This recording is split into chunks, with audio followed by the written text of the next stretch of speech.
औज़ुबिल्लाहि मिनश्शैतानिर्रजीम बिस्मिल्लाहिर्रहमानिर्रहीम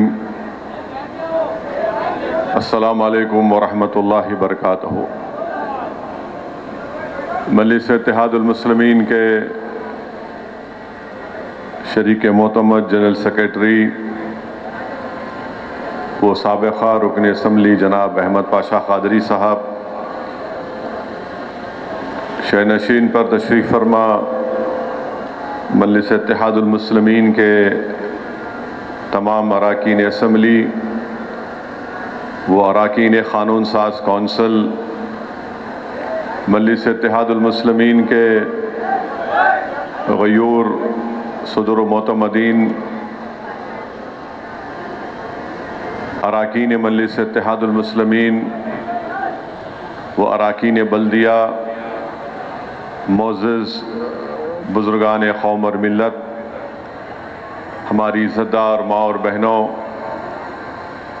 मैं आप तमाम को मजलिस इत्तेहादुल मुस्लिमीन की 66 यौम तासीस पर अपनी जानिब से और मजलिस इत्तेहादुल मुस्लिमीन के तमाम अरकान की जानिब से आप तमाम को मुबारकबाद पेश करता हूँ और मुझे यकीन है कि इंशाअल्लाह ताला अल्लाह सुब्हानहू व तआला अपने फ़ज़ल और करम से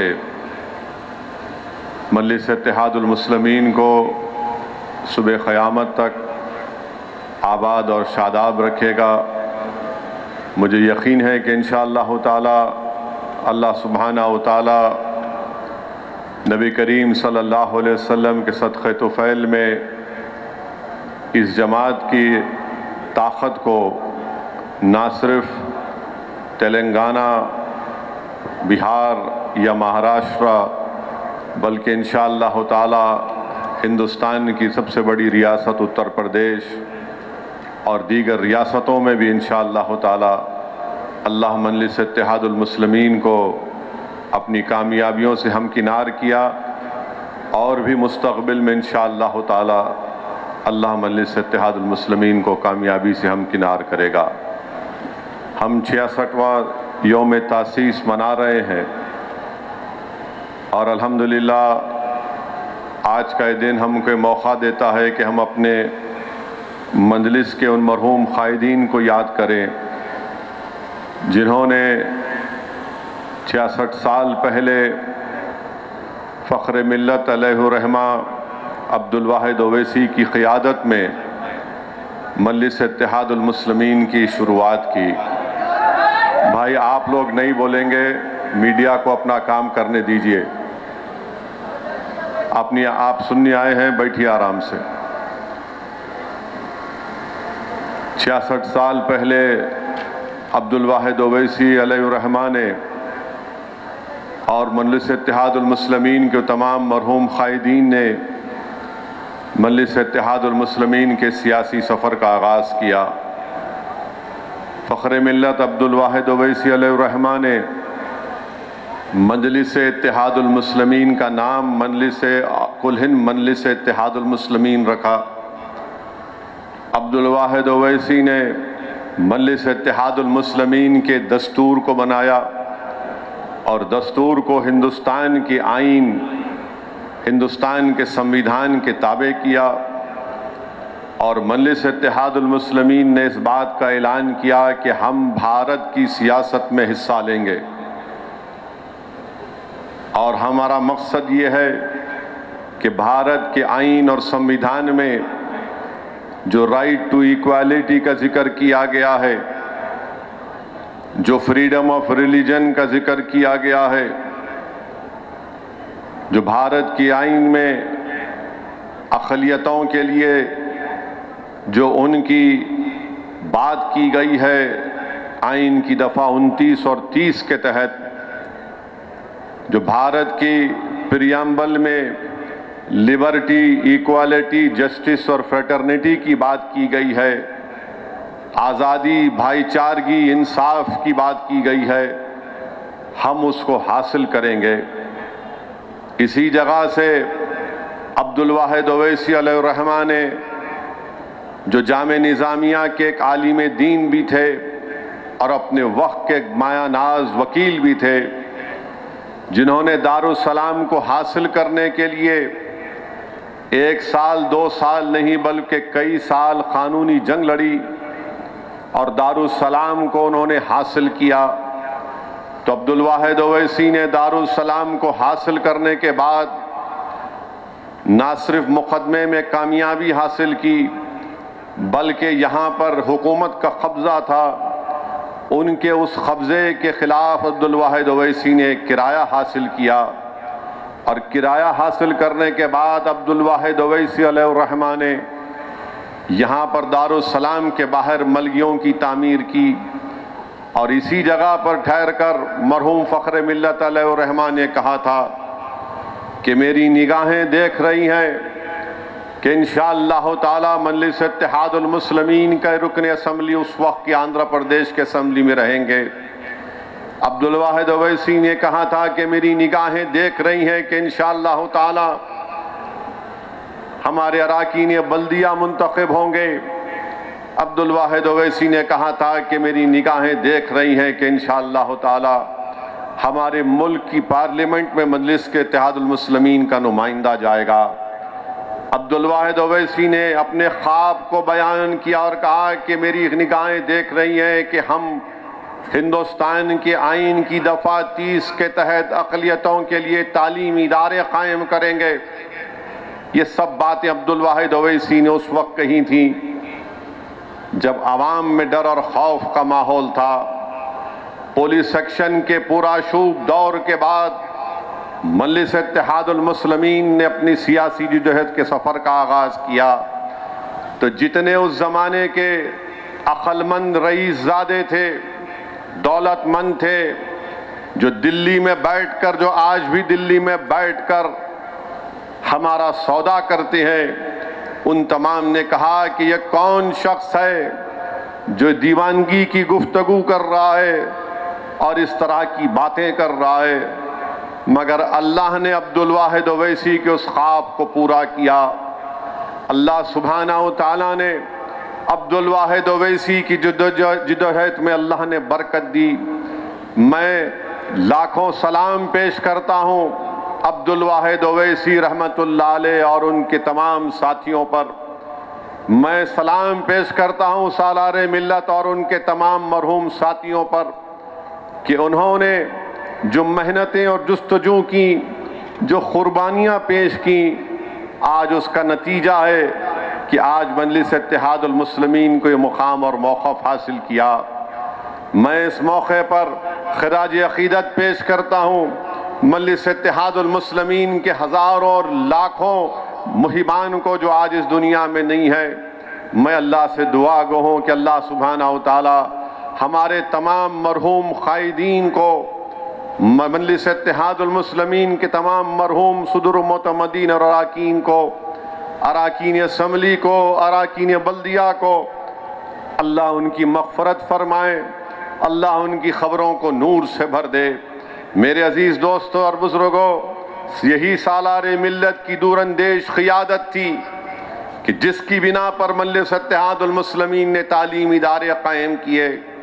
यही सालार मिल्लत की बेबाक क़ियादत थी जिसने भारत की सियासत में मजलिस इत्तेहादुल मुस्लिमीन को एक मुनफरद मुकाम हासिल करने में मौका अता किया। यही सालार मिल्लत की सोच थी कि आज जब सालार ने मरकज़ सियासी कहा तो मजलिस के मुखालिफिन ने उसका मजाक उड़ाया। मगर आज लोग जान रहे हैं कि मरकज़ सियासी की अहमियत क्या है। जब अब्दुल वाहिद ओवैसी ने कहा था कि हम सियासत में हिस्सा लेंगे, तो उस वक्त अब्दुल वाहिद ओवैसी के साथ सिर्फ मौलवी इस्माइल रहमतुल्लाह अलैह, उन्होंने तमिलनाडु और केरला में कहा था कि हम अपनी सियासी जमात बनाएंगे। तो दक्कन की सरजमीन पर अब्दुल वाहिद ओवैसी ने कहा था कि हम अपनी सियासी जमात बनाएंगे। दुनिया ने देख लिया कि मौलवी इस्माइल और मौलवी अब्दुल वाहिद ओवैसी रहमतुल्लाह अलैह ने जो काम बरसों बरसों पहले किया था, आज वो कामयाबी की तरफ वो सफ़र अपना तय कर रहा है। मगर जिन लोगों ने लखनऊ के रिफायाम क्लब में खड़े होकर भारत के उस वक्त के मुसलमानों से कहा था कि हम सियासत में हिस्सा नहीं लेंगे। रिफायाम क्लब लखनऊ में खड़े होकर कहा था कि भारत की सियासत में हिस्सा नहीं लेंगे, हम सिर्फ वोट डालने वाले बनेंगे, अपने सियासी क़यादत को नहीं बनाएंगे, हम एक मखसूस सियासी पार्टी का साथ देंगे। बताओ, जिन्होंने रिफायाम क्लब में खड़े होकर हमको कहा था कि हम सियासत से दस्तबरदार होंगे, बताओ किसने कामयाबी हासिल की?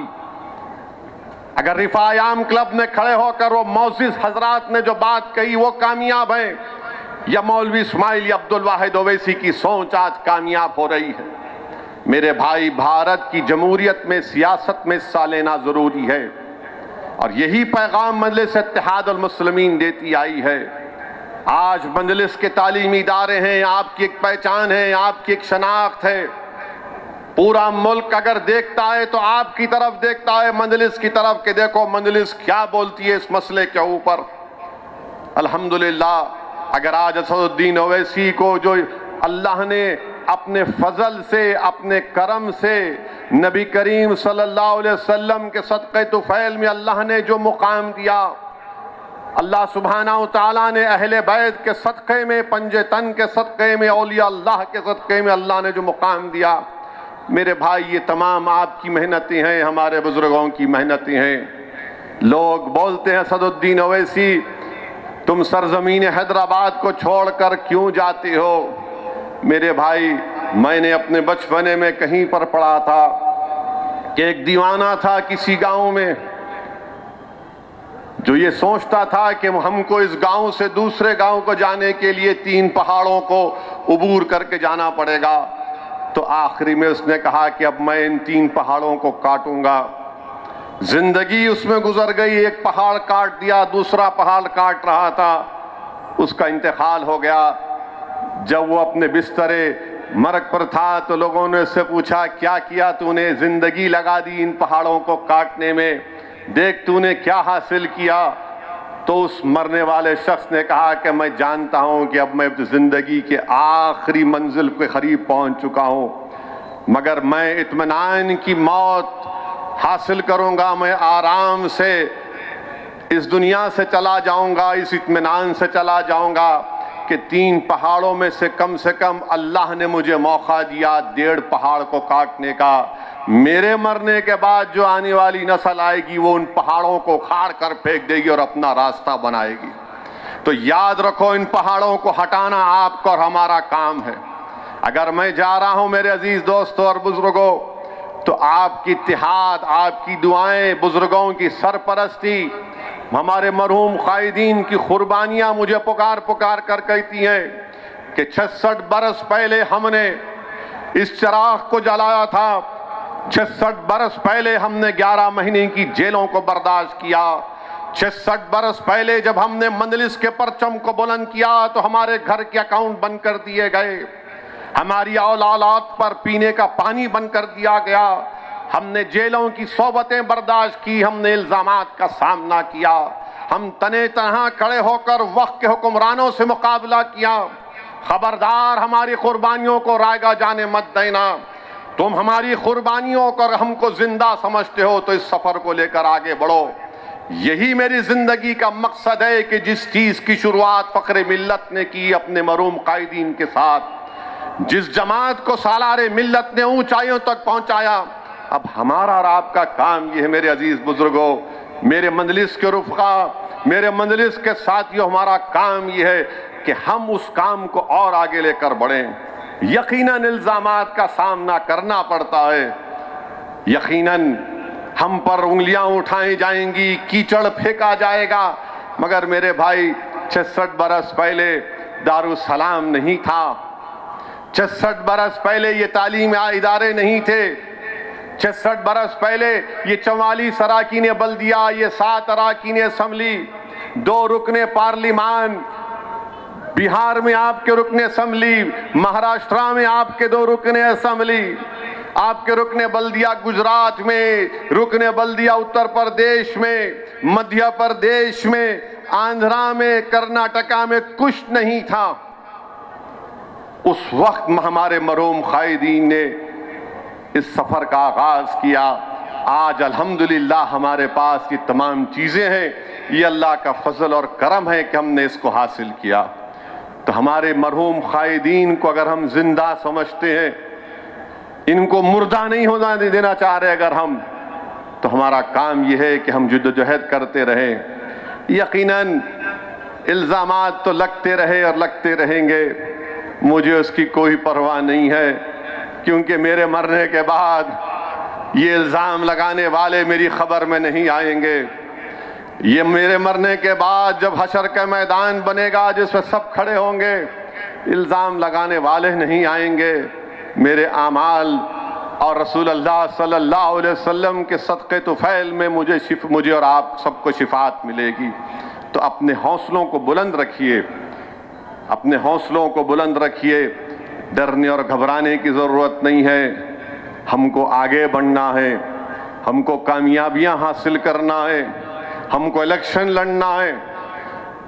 66 साल का सफ़र, अगर कोई दूसरी सियासी पार्टी होगी तो बोलेगी कि हम इतने बार पावर में आए, हम इतने बार पावर में नहीं रहे, यही बताएंगे आपको।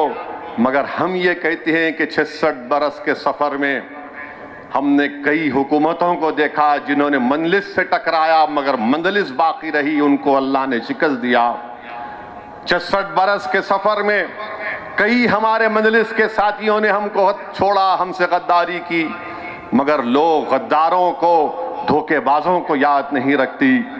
अवाम याद रखती है अपनी जमात को, अवाम याद रखती है अपनी सियासी ताकत को, अपने इत्तेहाद को। तो मेरे अजीज़ दोस्तों और बुज़ुर्गों, हमको और आपको आगे बढ़ना है। यकीनन मुखालिफीन मंजलिस उस वक्त भी थे जिस वक्त अब्दुल वाहिद ओवैसी रुक अराकीन शूरा को जमा किए, मुखालिफीन मंजलिस ने शूरा को लेकर चले गए थे। जिस वक्त जलसा हो रहा था फिसल बंडे के ऊपर, रातों रात शूरा को लेकर भाग गए, पूरे के पूरे गायब हो गए पूरे। तो अब्दुल वाहिद ओवैसी रहमतुल्लाह अलैह ने आवाम से कहा कि मैं आपसे रजा नामजदगी चाहता हूं, मैं आपसे इजाजत चाहता हूं। तो उस वक्त भी मुखालिफीन मंजलिस ने अपने अखबार में लिखा था कि ओवैसी ने शूरा को चूरा कर दिया। तो मेरे भाई, मुखालिफीन हर दौर में रहेंगे। याद रखिए, अबू जहल, अबू लहब की औलाद सुबह क़यामत तक रहेगी। यजीद के चाहने वाले, यजीद के चेले सुबह क़यामत तक रहेंगे। मीर जाफर, मीर सादिक हमेशा थे और रहेंगे। मगर हमारा काम यह है कि जैसा कि अहमद पाशा कादरी ने कहा कि हम हुसैनियत के परचम को बुलंद करना हमारा काम होगा। ईसार और कुर्बानियों को देकर हमने मुकाम को हासिल किया। हमने कोई चमन में चलकर या पब्लिक गार्डन में चलकर यहां तक नहीं पहुंचे। हम खाक और खून के दरियाओं से गुजरना पड़ा, जेलों में बैठकर अपनी मंजिल की कामयाबी के लिए दुआएं करनी पड़ी, पुलिस की लाठियां खानी पड़ी, तब जाकर अल्लाह ने हमको मुकाम दिया। तो मेरे अजीज दोस्तों और बुजुर्गों, मेरी इज़्ज़तदार माँ और बहनों, मजलिस इत्तेहादुल मुस्लिमीन के सफ़र को हमको और आपको लेकर आगे बढ़ना है। यकीनन आने वाले दिनों में पार्लियामेंट का इलेक्शन है। मैं अपने मजलिस के रुफ़ाओं से अपील करूँगा कि पहले से ज़्यादा मैं आपसे गुजारिश कर रहा हूँ कि आज या एक हफ्ते में या 12 मार्च के बाद पार्लियामेंट के इलेक्शन के तारीख का ऐलान होगा। मैं आपसे सिर्फ यही अपील कर रहा हूँ कि 60 दिन आप और हम दिन रात एक कर दें और मजलिस इत्तेहादुल मुस्लिमीन की इस कामयाबी को, अपनी बरतरी को, अपने इत्तेहाद की निशानी को और मजबूत करें और मजलिस इत्तेहादुल मुस्लिमीन को हमको कामयाबी से हमकिनार करना है। मैं अपनी जमात के तमाम अराकीन से, सुदर मोतमदीन से, मौजूद सुदर मोतमदीन से अपील कर रहा हूँ, चाहे वो हैदराबाद में हो, औरंगाबाद में हो, महाराष्ट्र में हो, या बिहार या सीमांचल की उस गयूर सरजमीन पर हो, या उत्तर प्रदेश में हो, मेरी आपसे अपील है कि मैं आपसे 55-50 दिन हमको मेहनत करना, हमको दोबारा अपनी जमात को कामयाब और कामरान करना है। और मैं मुखालिफीन मंजलिस से भी बड़ी अदब के साथ उनसे कह रहा हूँ, ख़ास तौर से वो मुखालिफीन के लिए जिनको अल्लाह ने दौलत दी, आपने अपनी बिजनेस के तौर पर अपना एक प्रोडक्ट बनाया आपने, और आप अपनी दौलत को मंजलिस के ख़िलाफ़ इस्तेमाल कर रहे हैं।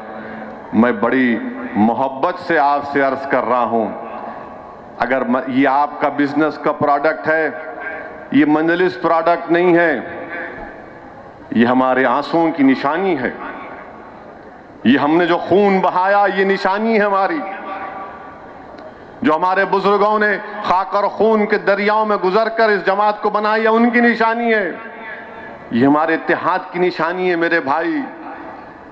ये भारत में एक अनमोल चीज है, ये हमारी निशानी है, हमारी पहचान है, हमारी शनाख्त है। याद रखो, अगर हम तुम्हारे प्रोडक्ट के पीछे पड़ गए तो तुम्हारा क्या होगा।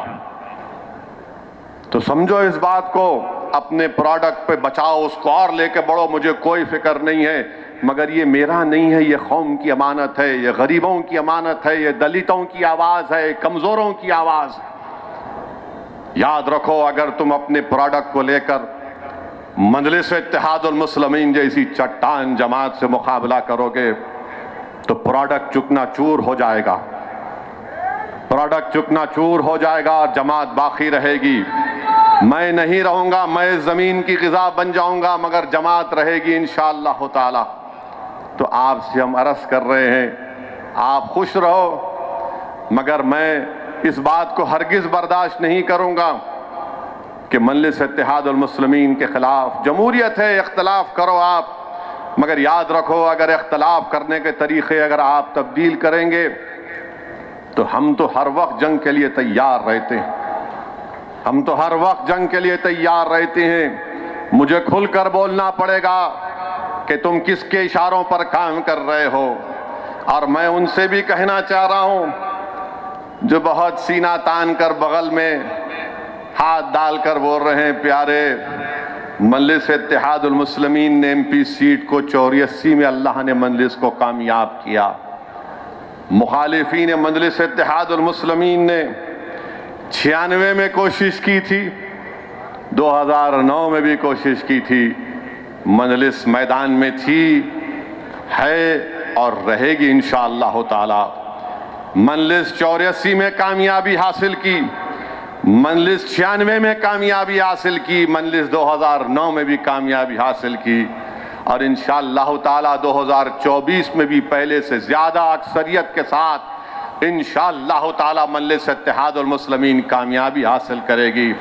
तुम मैदान छोड़कर नहीं भागना, तुम मैदान छोड़कर नहीं भागना, मैं सबसे मुकाबला करने के लिए तैयार हूं, तुम भागना नहीं।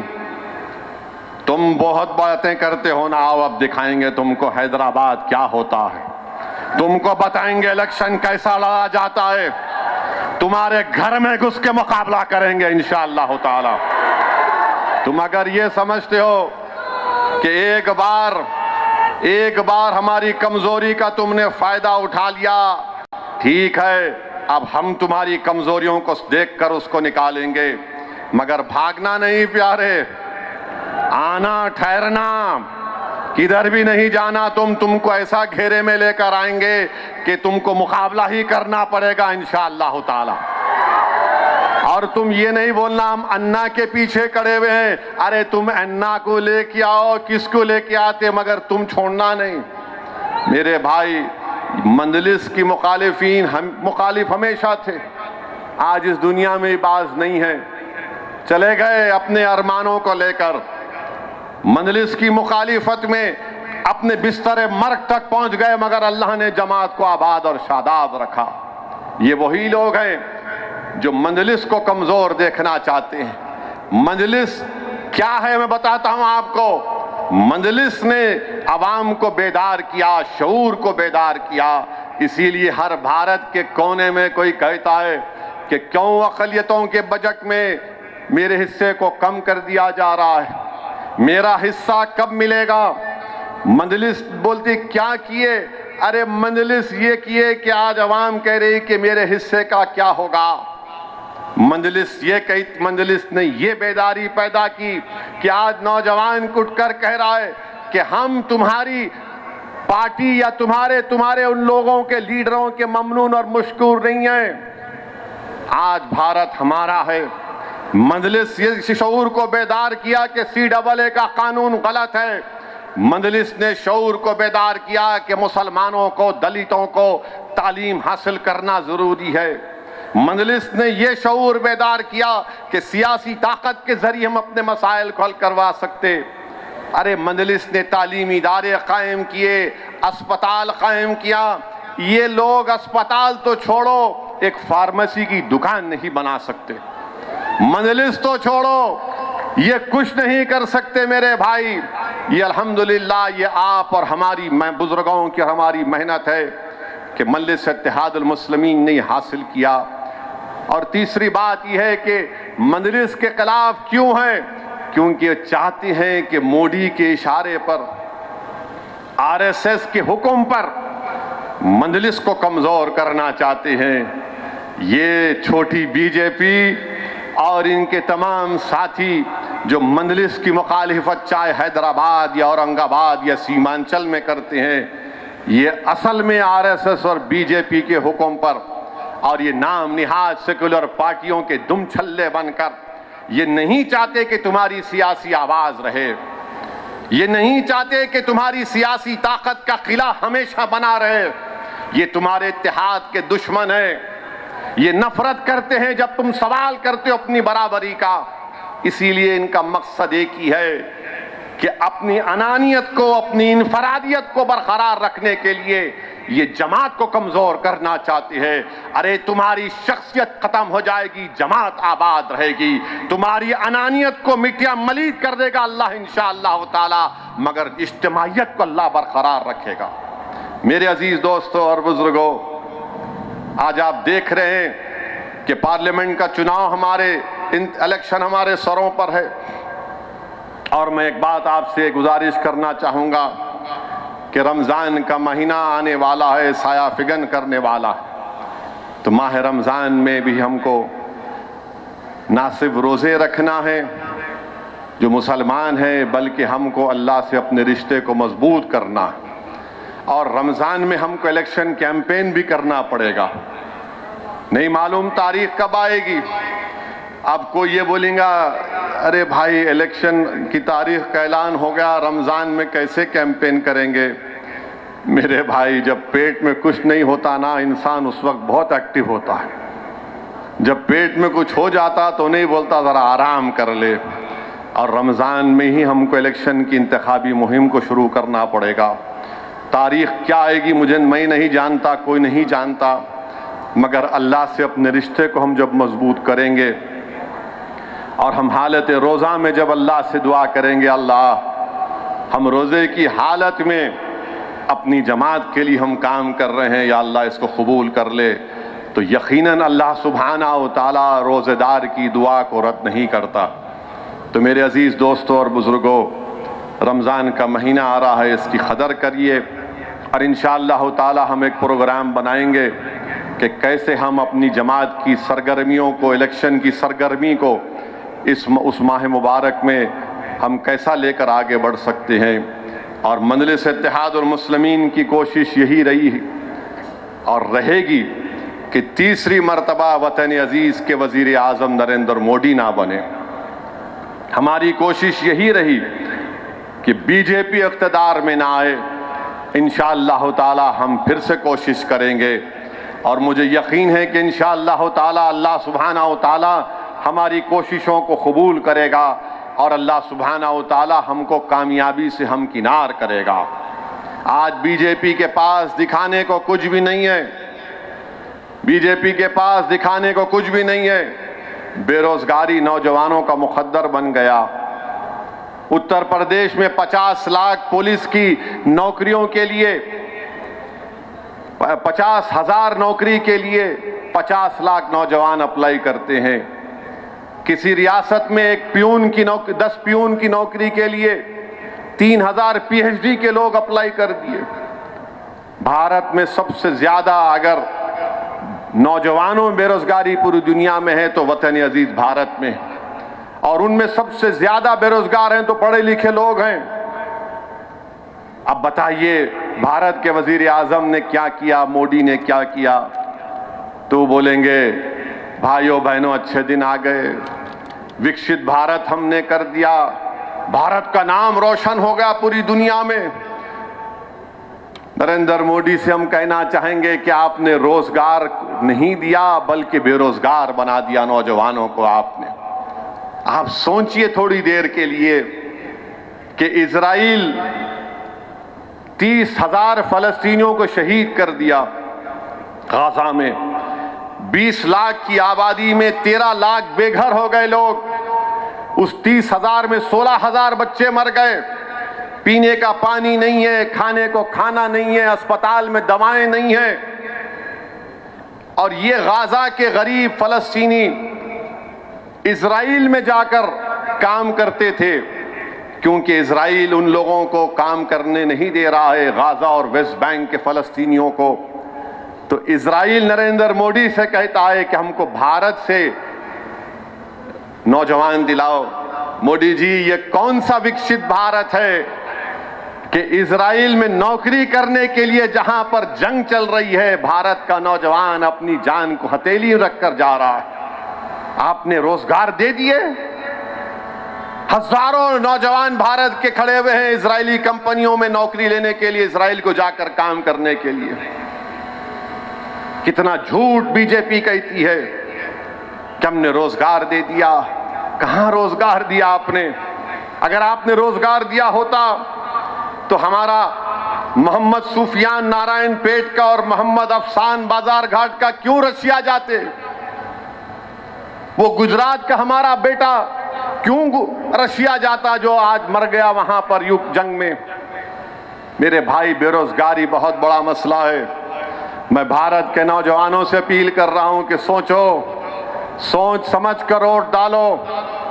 याद रखो, अगर तुम बहकावों में आ जाओगे, जज्बात में आ जाओगे, तो 5 साल तुमको नौकरी नहीं मिली और 5 साल तुमको तकलीफ ना उठाना पड़े। हाँ, असदुद्दीन ओवैसी का नाम लेकर तुम्हारे दिल को तो खुश कर दिया जा सकता है, मगर तुम्हारे पेट को खुश नहीं किया जा सकता। ओवैसी की नफरत पैदा करके तुमको खुश तो किया जा सकता है, मगर तुम्हारे घर में चिराग नहीं जलेगा। मुसलमानों को बदनाम करके तुमको कुछ झूठा पैगाम तो दिया जा सकता है, मगर तुम्हारे मां बाप के ख्वाबों को पूरा नहीं किया जा सकता। हमारे मस्जिदों को शहीद करके तुम्हारे घर नहीं बन पाएंगे, याद रखो। मेरे अजीज दोस्तों और बुजुर्गों, ये बात सबको समझने की जरूरत है। मगर आज हम क्या देखते हैं कि हमारी शनाख्त को खत्म करने की कोशिश की जा रही है, मस्जिदों को हमसे छीनने की कोशिश की जा रही है, शरीयत पर अमल ना करे, यूनिफॉर्म सिविल कोड की बात की जा रही है, CAA के कानून के रूल्स को बनाकर हमको हमारे ही मुल्क में कागज दिखाने पर मजबूर किया जाएगा। मेरे भाई, ये बात मैं आपसे कह रहा हूं, ये आपको समझने की जरूरत है। और लोग मजलिस के मुखालिफिन बोलते, असद साहब अगर खामोश बैठ गए तो अच्छा होगा। अरे दीवाने, तेरा बाप जब तेरी माँ से निकाह करा तो अगर खामोश बैठता तो निकाह नहीं होता, बोलना पड़ा तेरी अम्मा कबूल है तो तू पैदा हुआ दुनिया में। बोलना पड़ता ना, निकाह जब हुआ। निकाह जब होता है, काजी से शादी जिसकी हुई, ससुरे का हाथ तुम्हारे हाथ में, गवाह रहते, काजी साहब पूछते कबूल है, उन्होंने दूल्हा बोला काजी साहब बोलते क्या हो गया इसको, डेफ एंड डम तो नहीं है बेचारा। काजी साहब फिर पूछते कबूल है, बोलना पड़ता कबूल है, तो ससुरा हाथ दबाता है। हाँ, दुल्हन को जाके जब पूछते तो दुल्हन शर्माती, तो दुल्हन की खामोशी को रजामंदी भी तस्वुर करते, दूल्हे की खामोशी को रजामंदी तस्वुर नहीं करते। तो अगर दूल्हे है तो बोलना पड़ता, लड़ेंगे।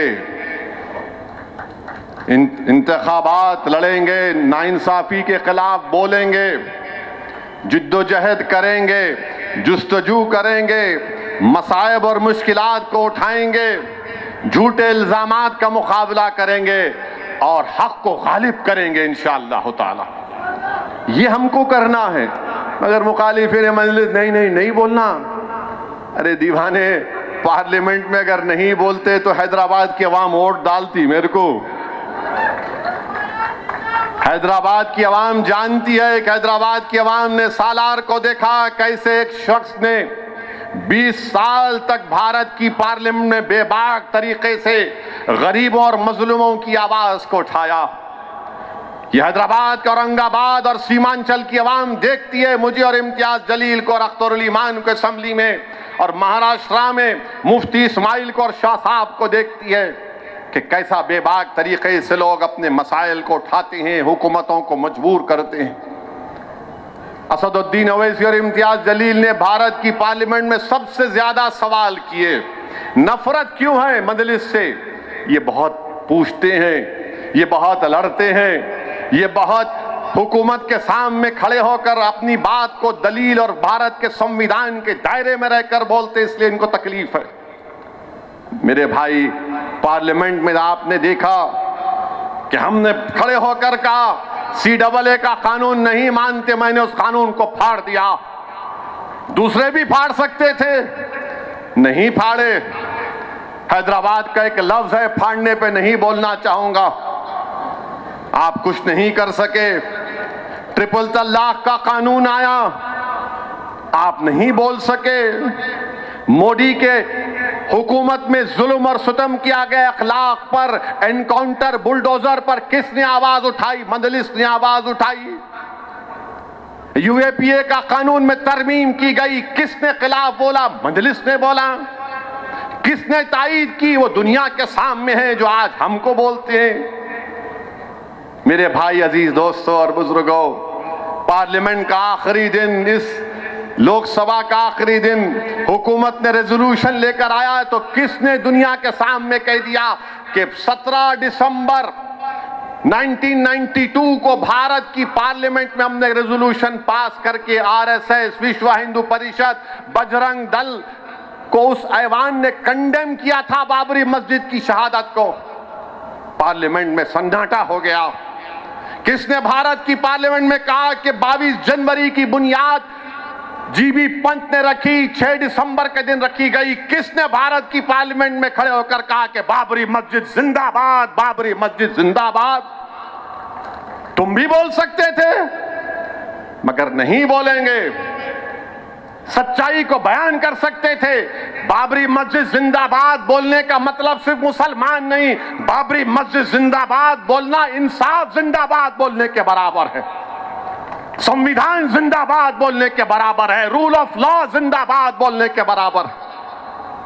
मगर आप कुछ नहीं बोलेंगे, आप खामोश बैठे रहेंगे और अक़लियतों से, दलितों से कहेंगे नहीं हम तुम्हारी लड़ाई लड़ेंगे।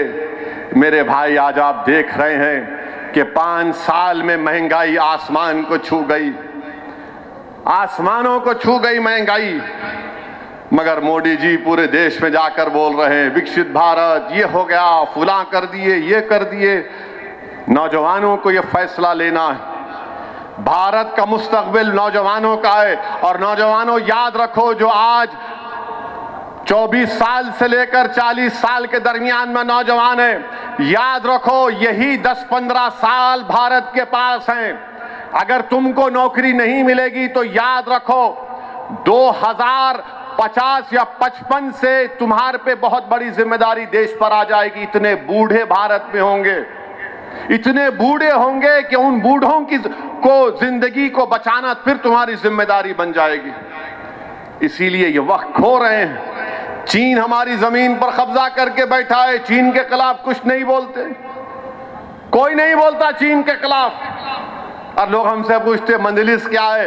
अरे मजलिस असली है, मजलिस हैदराबाद वो ओल्ड सिटी ऐसा। अरे ओल्ड सिटी में मजलिस असली है, फिर दूसरे क्या है? नकली है, चाइना का माल है। ये असली है। चीन पर कुछ नहीं बोलते और हमको गाली दी जाती है। बीजेपी के लोग बोलते रोहिंग्या यहां पर, बीजेपी के लोग बोलते सर्जिकल स्ट्राइक ओल्ड सिटी में करेंगे, बीजेपी के लोग बोलते कोई मंजलिस को के बारे में बोलता हम डेवलपमेंट करेंगे। डेवलपमेंट का मतलब क्या है? पब खोल देना। डेवलपमेंट का मतलब क्या है? जुए खानों को आबाद कर देना। मेरे भाई, हम इन तमाम साजिशों से जानते हैं। यकीनन मंजलिस अपनी पूरी कोशिशें कर रही हैं, डेवलपमेंट हो, विकास हो, ये पूरे काम करवाए जा रहे हैं। ओल्ड सिटी के मेट्रो के सिलसिले में मैंने चीफ मिनिस्टर से कहा कि आइए पुराने शहर में फाउंडेशन स्टोन डालिए। महात्मा गांधी बस डिपो से लेकर फलकनुमा तक। तो मुझे बताया गया कि आइंदा हफ्ते 7 तारीख के दिन चीफ मिनिस्टर आएंगे फलकनुमा पर मेट्रो का फाउंडेशन डालने के लिए। वेलकम। फाउंडेशन स्टोन भी डालिए और काम भी शुरू कराइए। रोड वाइडनिंग के लिए और पैसे दीजिए। वो जो 2 ब्रिजेस का इफ्तिताह हमने किया था हाकर्स के लिए, उसका काम शुरू करवाइए। चीफ मिनिस्टर ने एमएलएस को बुलाकर कहा कि मूसा नदी के ऊपर मूसी डेवलपमेंट प्रोजेक्ट का काम करिए। कौन रोक रहा आपको? मीरालम तालाब के ऊपर ब्रिज का प्लान बना हुआ है, उसको मंजूरी दीजिए। ओल्ड सिटी में जेल को निकालिए, ये चंचलगुड़ा जेल को निकालकर वहां पर एक केजी टू पीजी का कॉम्प्लेक्स बनाइए। ये जो पेटला बुर्ज पे सिटी आर्म रिजर्व है उसको लेके जाइए बाहर, वहां पर कुछ करिए। अरे हम चाह रहे हैं डेवलपमेंट, मगर हमारे मजलिस के मुखालिफिन को, तो इरफान का जो मरीज होता ना उसको खाली पीला दिखता बेचारे को, उसको दिखता ही नहीं कुछ भी, उसको दिखता ही नहीं कुछ भी। मंजलिस के मुखालिफिन और मंजलिस के अराकीन में क्या फर्क है? मंजलिस का रुकन रात रात भर मेहनत करता। आज सुबह में 6 बजे 5:30 बजे मेरे को फोन आया एक बिहार के बैसी के इमाम ने कहा कि मेरी वालदा का इंतकाल हो गया, मुझे अपनी वालदा की लाश को लेके जाना है बैसी को। मैंने मंजलिस के एमएलसी को फोन किया कि जाओ फौरन निम्स को जाओ, बैसी के इमाम साहब की वालदा का इंतकाल हुआ, उनकी लाश के पूरा पेपर वर्क कराओ। मंजलिस काम करती, मगर मंजलिस के मुखालिफिन क्या है? मैं फेसबुक लाइव कर रहा हूं, आ जाओ। फेसबुक लाइव करते, उसके बाद अपने आप को बोलते मैं अर्तुगरुल गाजी हूं। 1 घंटे का फेसबुक लाइव और मैं अर्तुगरुल गाजी हूं। अच्छा, अर्तुगरुल गाजी हैं आप, 2 घंटे का फेसबुक लाइव। अरे दीवाने, या 66 साल की मेहनत है यहां पर, ये हमारे खाक और खून की कुर्बानियां हैं यहां पर, और ये फेसबुक लाइव करके बड़ा तीर मार लिए, बहुत काम कर लिया। एक डिस्पेंसरी तुम नहीं खोल सकते, तुम्हारे बड़े लोग अपने अरमानों को लेकर इस दुनिया से चले गए मंजलिस को कमजोर करने की, मगर हम में भी अपनी कमजोरियों को दूर करना है। मैं मेरे अराकीन से अपील करूंगा कि गुरूर मत करिए, अच्छा बात करिए, अवाम की खिदमत करने के जज्बे को और मजबूत करिए। और याद रखिए, हमने जो हमारे बुजुर्गों से सीखा, कोई दारुस सलाम को आए या कोई आपके पास आए, वो इंसान है। मजहब मत देखो, मजहब मत देखो। कोई हिंदू होगा, दलित होगा, मुसलमान होगा, नहीं होगा, ईसाई होगा, बैकवर्ड क्लास का होगा, मगर इंसान है, उसका काम करना पड़ेगा। और ये दारुस सलाम गवाह है कि यहाँ पर हम बैठकर बिला लिहाज मज़हब मिल्लत काम करते आए हैं और इंशाअल्लाह ताला काम करते रहेंगे। तो मेरी आप तमाम से अपील है। हाँ, एक और बात बोलना भूल गया, ये आजकल ये उत्तराखंड में यूसीसी का कानून लाया गया। अरे क्या कानून है वो?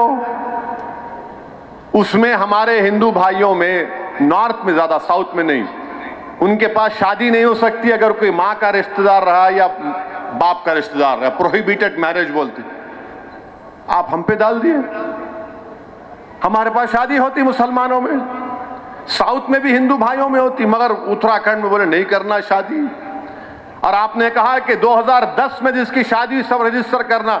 अब जिसकी शादी हो गई अपने रिश्तेदारों में उन्हें क्या करना। मैं नरेंद्र मोदी जी से पूछना चाह रहा हूं, ये जो हिंदू अनडिवाइडेड फैमिली का टैक्स रिबेट सिर्फ एक ही कम्युनिटी को क्यों मिलता, मुसलमानों को क्यों नहीं मिलता? दीजिए ना। 3000 करोड़ रुपया आपने दे दिया, उसमें टैक्स रिबेट में मेरे को भी दो। मेरे अजीज दोस्तों और बुजुर्गों, उत्तराखंड में यूसीसी मकसद एक ही है कि मुसलमानों की मजहबी शनाख्त को ख़त्म कर दिया जाए। हम अपनी शरीयत पर अमल ना करें और आप अपने मजहब के कानून को हम पर कैसे मुसल्लत करेंगे? आप रेस्टिट्यूशन ऑफ कॉन्जुगल राइट्स का क्या मसला है बताइए। डिवोर्स का तरीका एक मजहब में अलग है, इस्लाम में अलग है। इस्लाम में शादी एक कॉन्ट्रैक्ट है और कॉन्ट्रैक्ट कभी दोनों पार्टीज बैठकर खत्म कर सकते हैं, मगर आप अपनी मजहबी तालीमात को हम पर मुसल्लत कर रहे हैं। ये आर्टिकल 25 का वायलेशन है और कैसा यूसीसी, उत्तराखंड का यूसीसी हो ही नहीं सकता। यूसीसी पूरे मुल्क में होना, बल्कि ये यूसीसी नहीं है, ये सिर्फ मुसलमानों को अपने मजहब से दूर करने की कोशिश उत्तराखंड की हुकूमत कर रही है। आर्टिकल 25 का वायलेशन, ट्राइबल पर इतलाक नहीं होगा तो राइट टू इक्वालिटी का वायलेशन है ये। और फिर इल्जाम लगाते हैं मंजिल के मुस्लिम औरतों को और हम अच्छा करना चाहते हैं। क्या अच्छा करेंगे? क्या कोई बीजेपी का नेता जाकर बिल्किस बानो से माफी चाह सकता है? आप मुस्लिम खवातीन से बड़ी मोहब्बत की बातें करते हैं, पसमानदा मुसलमान की बातें की जाती हैं। बताओ जितने घर तोड़े गए किसके तोड़े गए? बुलडोजर इस्तेमाल हुआ तो पसमानदा मुसलमानों के घरों पर इस्तेमाल हुआ। मेरे अजीज दोस्तों और बुजुर्गों, CAA के कानून के रूल्स बनाए जाने का बीजेपी कह रही है। मैं फिर से कह रहा हूं, CAA बनेगा तो ये आज बीजेपी ऐसे दुमछल्लों को तैयार करी है, इन चमचों को जो टोपियां पहनकर आकर बोल रहे नहीं CAA से कुछ नहीं होता। दीवाने, तू जमीर बेच सकता है बीजेपी RSS की चौखट पर, मगर तो सच्चाई को नहीं छुपा सकता। CAA को देखना है तो NPR के जरिए देखना पड़ेगा, और CAA होगा तो NPR कहेगा कि लाओ कागज लाओ, अपने दादा का बर्थ सर्टिफिकेट दिखाओ। जो नहीं दिखाएगा डाउटफुल लिस्ट में उसको डाल दिया जाएगा। और सबसे ज्यादा तकलीफ होगी भारत में मुसलमानों को, दलितों को, आदिवासियों को। कोई भी जाकर NPR NRC के जरिए कहेगा कि असदुद्दीन ओवैसी या फुला जिसका नाम मुसलमान होगा, ये डाउटफुल है, बर्डन ऑफ प्रूफ आप पर गिरा दिया जाएगा। ये काम बीजेपी भारत में करना चाहती है। और ये लोग कहते नहीं कुछ नहीं होगा। अरे हम जानते हैं, CAA को NPR NRC के सामने रखकर देखना पड़ेगा। मैं भारत के मुसलमानों से अपील कर रहा हूं, देखो इन बातों को। मैं जज्बात में लाने के लिए नहीं कह रहा हूं, सच्चाई बयान कर रहा हूं। और RSS बीजेपी के लोग बोलेंगे ओवैसी भड़काऊ भाषण दे रहा है, नहीं दे रहा हूं। ओवैसी बांग्लादेश, पाकिस्तान और अफगानिस्तान के सिखों को सिटीजनशिप नहीं देने की बात कर रहा है, नहीं कह रहा हूं। दो उनको कानून है, मगर यह CAA मजहब की बुनियाद पर बनाया गया। सबको शहरियत मिल जाएगी सिवाय मुसलमान के। इसीलिए मैं कह रहा हूं आपको चौकन्ना रहना पड़ेगा। इसीलिए आपसे कह रहा हूं कि मजलिस से मुखालिफत, ये मुखालिफिन यही करना चाहते हैं कि CAA आ जाए, हम अपनी मस्जिदों को खो दें, मथुरा की मस्जिद को खो दें, काशी की मस्जिद को खो दें। अरे कौन है दीवाना जो टीवी के चैनल पर बैठकर बोलता है चलिए आपके पास कोर्ट का ऑर्डर तो आ गया, मस्जिद को तो हाथ मत लगाइए। क्यों? मस्जिद तुम्हारे बाप की है, मस्जिद तुम्हारे बाप की है। तुम्हारे अम्मा की जहेज में मस्जिद आई थी तो तुम टीवी चैनल पर बैठ के बोलते ये। दीवाने समझ, अपने ईमान का सौदा करना है कर ले, तुझे जमीन बेचना है बेच ले, मगर मस्जिद का तो सौदा मत कर। ये वैसे लोग हैं, नहीं कहिए कर लो कर लो। मेरे भाई, मथुरा की जो ईदगाह है 1960s में मुसलमान और हिंदू भाइयों ने बैठकर तस्वीया कर लिया, एग्रीमेंट किया। मुसलमानों ने 8 एकड़ जमीन दी और उस एग्रीमेंट पर सुन्नी वक्फ बोर्ड की इजाजत से कोर्ट में एग्रीमेंट दाखिल हो। हिंदू भाइयों की तरफ से एग्रीमेंट में कौन साइन किया? पंडित मालवीय ने साइन किया। अब ये आजकल के ये जो लोग हैं, क्या पंडित मालवीय से बड़े हिंदू हैं वो लोग? जो बात मुसलमान और हिंदुओं ने बैठकर तय कर ली, खत्म कर लिया मसले को, आज 2023 में आप उसको शुरू कर दिए और बार बार आपको बोलते तो देखो काशी में उसका देखो कैसा है फोटो। अरे दीवाने, उस जमाने में यूज्ड मटेरियल बचा हुआ उसको इस्तेमाल करते थे। उससे क्या साबित कर रहे हैं आप? क्या साबित करना चाह रहे हैं आप? मैंने जब कहा था हैदराबाद में अपनी मस्जिदों को बचाओ, उसको आबाद रखो, तो ये मजलिस के मुखालिफिन शुरू हो गए, ओवैसी देखो जज्बाती बात कर रहा है। अरे तुम्हारे सामने नजर नहीं आया? दिल्ली के 600 साल ये पुरानी मस्जिद को तोड़ दिया गया, कब्रस्तान जो बाजू था उसको तोड़ दिया गया। ऐसा तोड़े कब्रस्तान को कि वहां के लोग बता रहे कि खबरों का कफन निकल कर बाहर आ गया हड्डियों के साथ। ये हो रहा है, मेरी बात को समझो आप। आपको अपनी ताकत को मजबूत करना पड़ेगा। सुनेरी बाग की मस्जिद पार्लियामेंट से करीब है। जब कभी पार्लियामेंट का सेशन चलता है, जब वहां से प्राइम मिनिस्टर का अगर कॉन्वॉय जाता है या बड़े मिनिस्टर का जाता है, तो उस वक्त मस्जिद में नमाज नहीं होती। क्या दूसरी इबादत गाहों के सामने से जब प्राइम मिनिस्टर का कॉन्वॉय जाता है तो वहां पर इबादत गाहों में इबादत नहीं होती? ये बताना चाह रहा हूं आपको मेरे भाई। क्या ये भारत में ऐसा होगा? कितना निशाना बनाएंगे हमको आप लोग?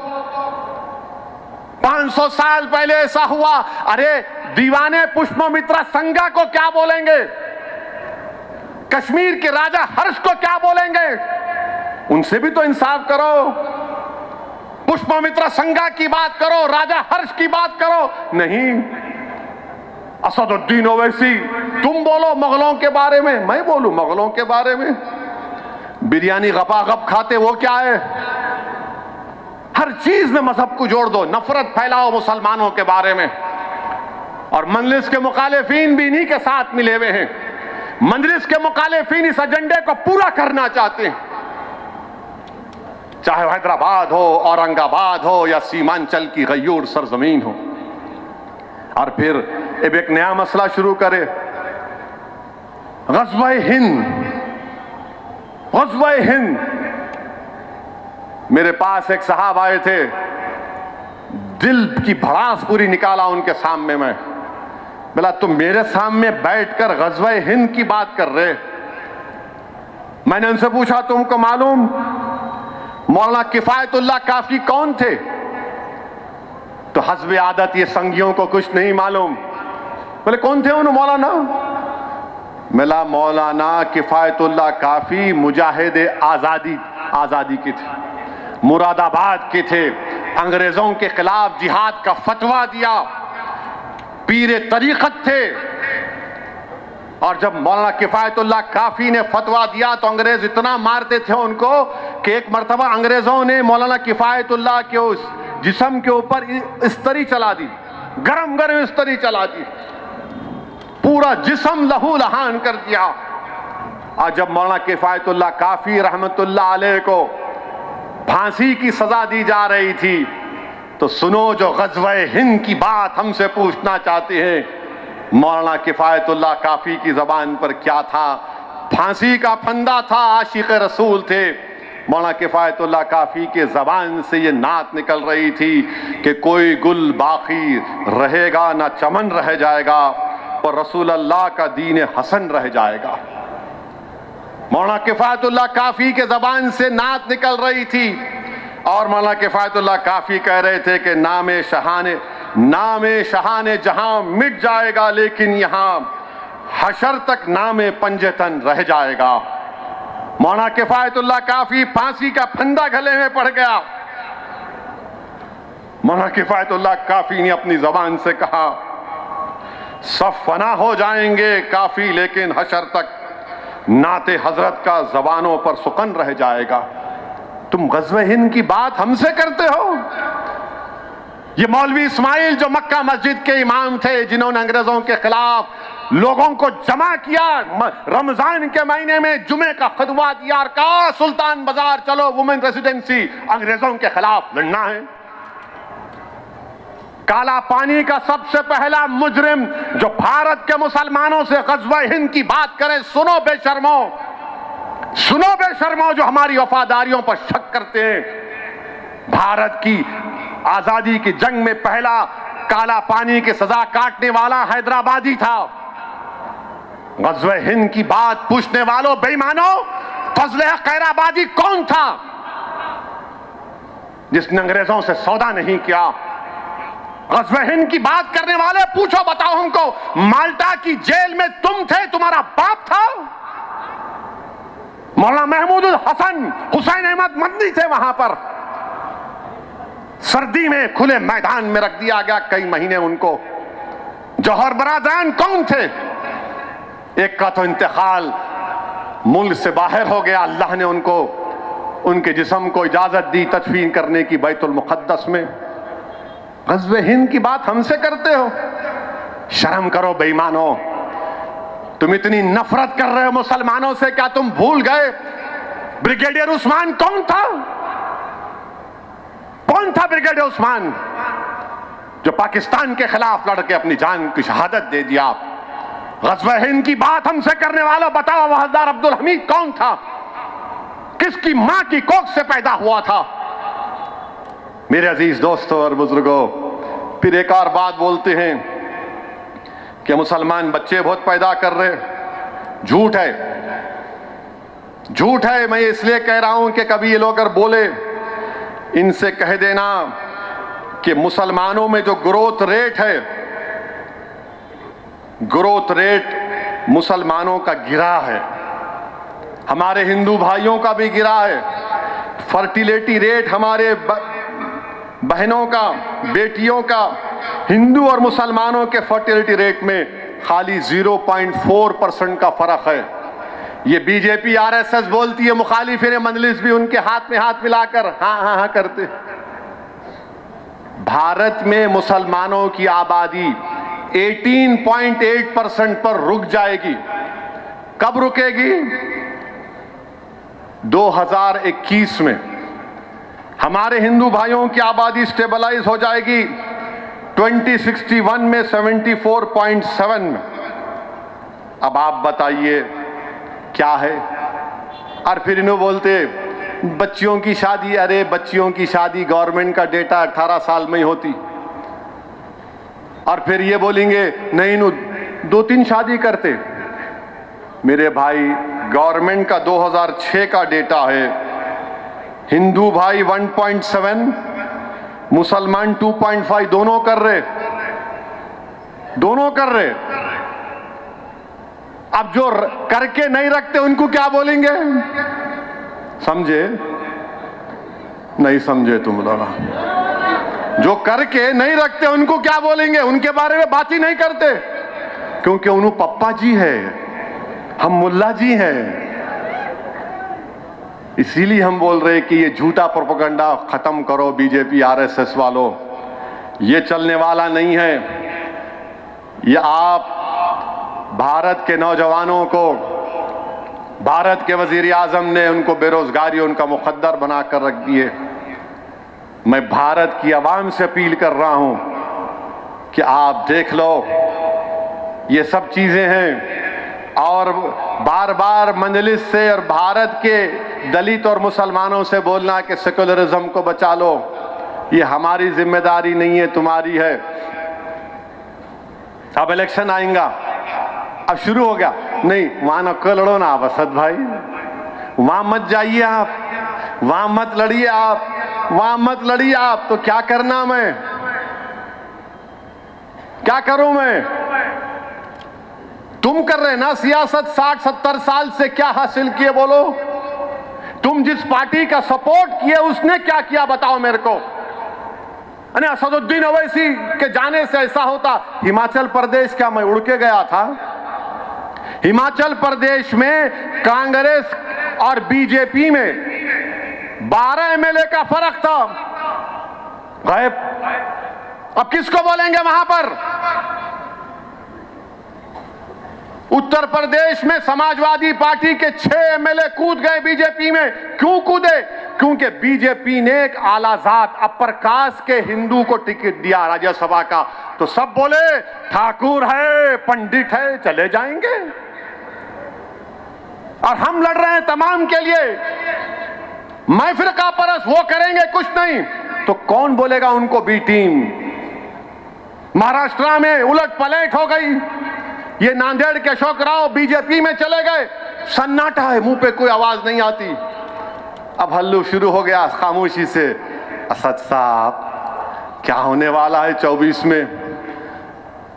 मैं उन लोगों से कह रहा हूं, अल्लाह आपको दिमाग दिया, आप देख नहीं रहे क्या होगा? आपको नजर नहीं आ रहा नविश्ते दीवार? क्यों बेवकूफ बनते हो? क्यों अपने आंखों पर पर्दा डालकर बैठे हो? होश के नाखून लो, देखो तुम्हारी बर्बादी के मंसूबे बनाए जा रहे हैं। तुम्हें सफ़े हस्ती से मिटाने की कोशिशें की जाएंगी, तुम्हारी शनाख्त को छीन लिया जाएगा, तुम्हारे बरसों के इत्तेहाद को तारा तारा कर दिया जाएगा, तुमको मजहब से दूर कर दिया जाएगा। तुमको नहीं नजर आ रहा ये? तो क्या नजर आ रहा है तुमको, बताओ? अरे कभी अपने आप को तो मजबूत करो, कभी अपने आप को तो वोट डालो। यही तो मैं कह रहा हूं, अपने आप को वोट डालो। अख्तर ईमान अगर किशनगंज से एमपी बनेगा तो किसका फायदा होगा? इम्तियाज जलील इंशाअल्लाह दोबारा एमपी बनेगा तो किसका फायदा होगा, बताओ? असदुद्दीन ओवैसी दोबारा अगर हैदराबाद का एमपी बनेगा तो मेरा फायदा होगा? नहीं, ये गरीबों का फायदा होगा। तुम्हारे इत्तेहाद की कामयाबी होगी, तुम्हारे सियासी शऊर की कामयाबी होगी। तुम एक ताकतवर जवाब दोगे वोट के जरिए इन जालिम ताकतों को जो तुम्हारी हमारी शनाख्त को मिटाना चाहते। तो मेरे अजीज दोस्तों और बुजुर्गों, यही पैगाम आपको देना था आज यौम तासीस के दिन। अपनी जमात को मजबूत रखिए। और सिर्फ 50 दिन चाह रहा हूं मैं तमाम अराकीन से, मैं 50 दिन चाह रहा हूं हमारी माँ और बहनों से, आपको निकल कर वोट डालना पड़ेगा। याद रखो मेरी इज्जतदार माँ और बहनों, दलितों, मुसलमानों, गरीबों, बेरोजगार नौजवानों, तुमको वोट डालना पड़ेगा। मस्जिदें तुमसे पुकार पुकार कर कहेंगी तुम वोट डालकर कामयाब करो मजलिस को, क्योंकि यही लोग मस्जिद को आबाद रखने की बात करते हैं, जो बुलडोजर के खिलाफ आवाज उठा रहे हैं, जिनके घर बर्बाद कर दिए गए। उस मिस्मार घर में रहने वाली खवातीन और बच्चे पुकार पुकार कर कह रहे हैं कि हम नंगे सर आसमान की जिंदगी गुजारने पर मजबूर हो गए। मंजलिस को मत छोड़ो, मंजलिस को कामयाब करो। जिनको झूठे इल्जामात के तहत एनकाउंटर किया गया, उन मरूमीन के खानदान के लोग दुआ कर रहे हैं कि परवरदिगार कोई तो है जो हमारी दाद फरियाद करता है। ये बच्चे, ये नौजवान मुस्तकबिल तुमको कह रहा हूं, आओ मजलिस इत्तेहाद और मुस्लिमीन को और मजबूत करो।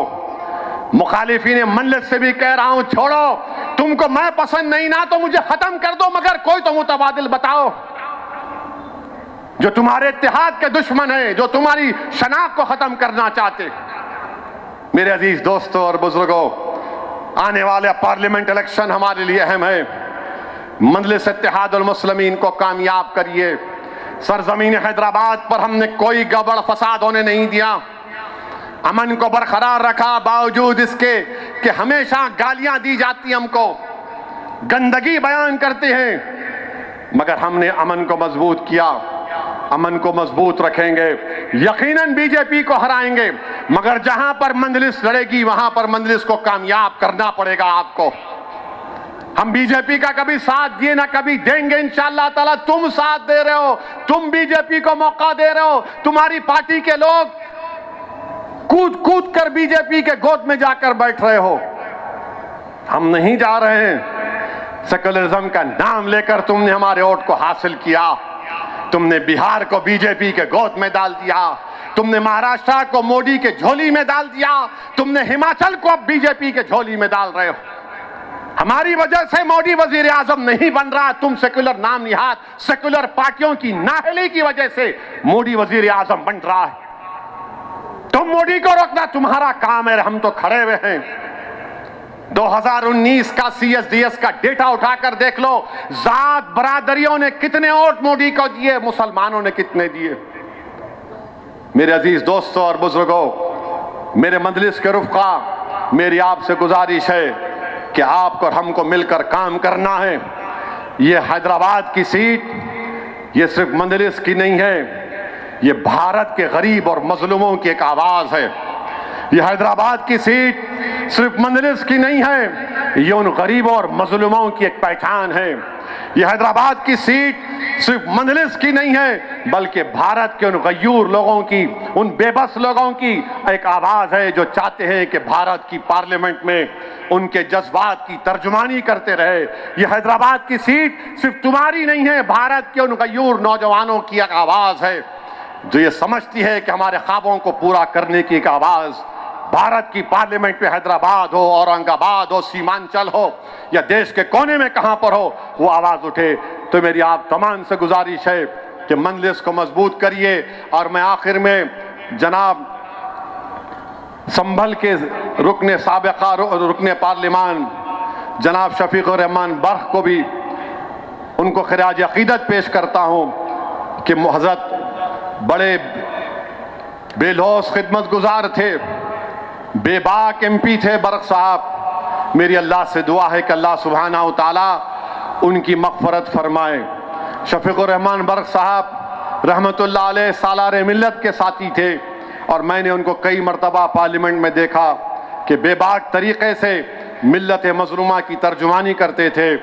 और हमने एक मरतबा उनके पोते को भी टिकट दिया था असम्बली के इलेक्शन में, तो बर्क साहब के साथ कई जलसों को मुझे मुखातिब करने का मौका मिला।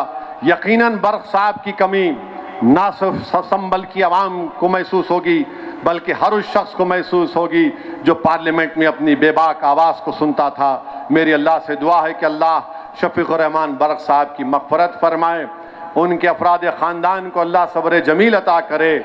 और मेरे अजीज़ दोस्तों और बुज़ुर्गों, आइए इस पैगाम को लेकर उठिए कि आने वाले पार्लियामेंट के इलेक्शन में एक होकर अपनी आवाज़ को पार्लियामेंट में भिजाएंगे, बीजेपी को रोकेंगे, तीसरी मरतबा मोदी को वज़ीर आज़म बनने से रोकेंगे। यही हमारा पैगाम और नस्बुल ऐन होना चाहिए। अस्सलाम वालेकुम व रहमतुल्लाहि व बरकातहू।